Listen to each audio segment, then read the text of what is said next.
We know that people get incarcerated for a variety of reasons. They're committing crime for a variety of reasons. Their drug addiction may be an issue, mental health issues, just environments that they come from. They get involved in the system. And we have to be intentional in trying to help people who are trying to get out of the system. And so, I had someone ask me, what does a detention center, a county jail, have to do with reentry? Well, in the county jail, you're going to have, 85 to 90% of the people who pass through our facility are going to be released back to the community, whether they're bonding out and then getting another charge and coming back, or whether they end up having some sentences doing less than a year in our facility. Sheriff, you've got the largest jail. How many beds do you have? When the largest, we have 1,210 bed facility. And you would think due to COVID, it's impacted our population, which it has. We dropped down to around 700 early in the year. We're back up to about 1,000 right now. Yesterday we had 1,000 population. So we still have people coming in, and still they're having issues. And I think it's very important that we develop partnerships to try to provide some wraparound services for these individuals.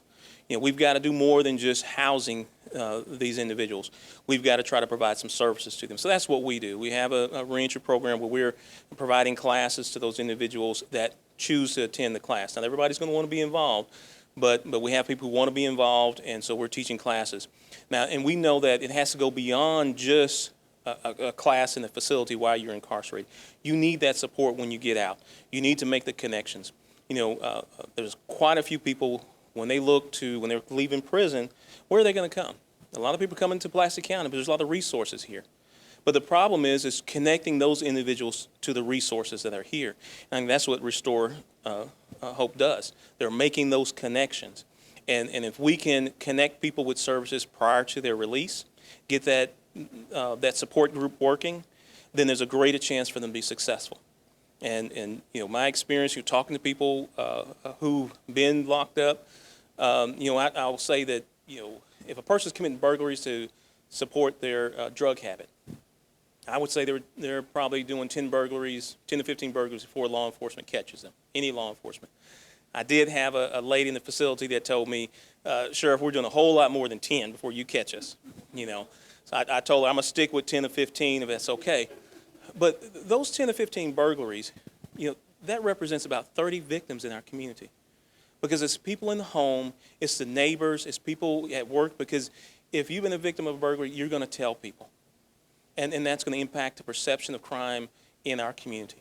Well, if I have someone in our facility who is involved in criminal activity because they don't know the support they can get that can help them get out of whatever conditions that they're in, if we can provide that, and they become a good citizen of the community, they're out working, we've connected them with a job, a place to stay, meeting their basic needs, teaching them how not only to get a job, but to maintain a job. If we do those things, not only do we have a person that's a productive person in our community, the byproduct of that is 10 less burglaries in Pulaski County. That's a reduction in crime. That's 30 less victims in our community. Now you're impacting the perception of crime in your community. So now when you reduce the perception of crime in your community and actual crime in your community, that promotes economic development in your community. And when you have economic development in your community, that's more job opportunities. So it's a cycle that benefits the entire community. And that's what we're trying to do. The Sheriff's Department can't do everything, but it's important that we develop good partnerships. We have 1,000 people in our facility, 1,210 bed facility. I think we have to do more than just house people.